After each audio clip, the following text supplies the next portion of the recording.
طبختنا لليوم المنسف الأردني، واهم مكونين بالمنسف الجميد الكركي ولحم الخروف، لا يطبخ بالدجاج أو لحم الجمل. أولاً نقطع البصل إلى شرائح،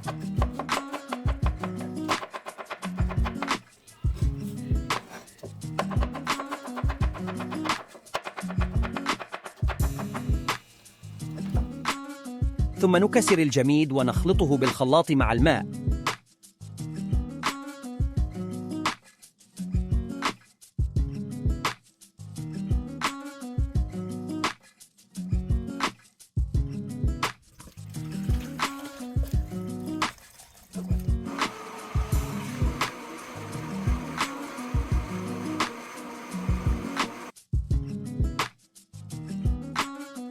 ثم نضع اللحم في قدر الضغط ونسلقه بالماء بدون بهارات لحد خروج الزفرة منه، ثم نخرج اللحم ونغسله جيداً.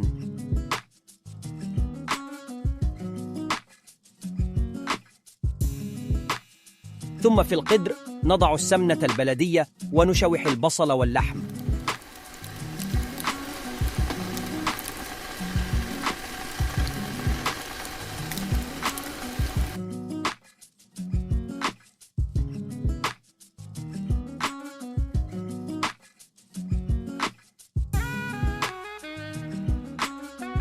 وبعدها نصفي الجميد من الكتل الكبيرة ونسكبه فوق اللحم.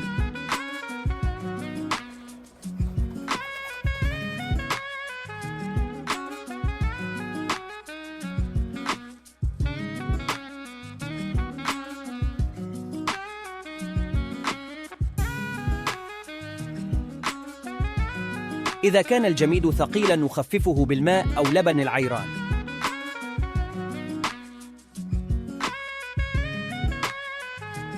ثم نضيف رشة فلفل أسود وهيل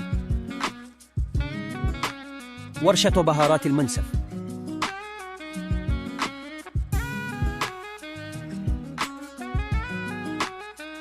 الآن نتركه يطبخ بالجميد لمدة ساعة أو لحين استواء اللحم.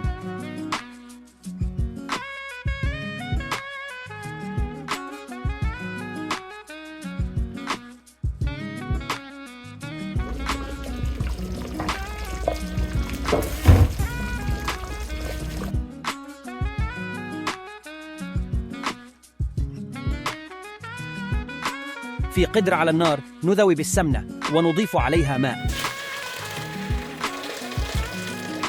ونضيف الرز المصري المغسول جيداً، ونضيف رشة ملح خفيفة لأن الجميد مالح، ونضيف رشة كركم، ثم نحرك الرز.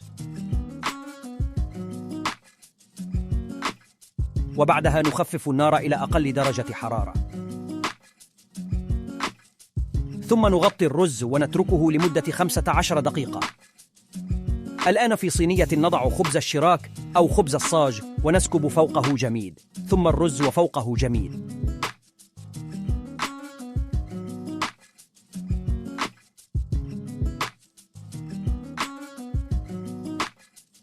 وفوقهم اللحم وفوقه جميد. ولا تنسوا الاشتراك والإعجاب ونشر الفيديو.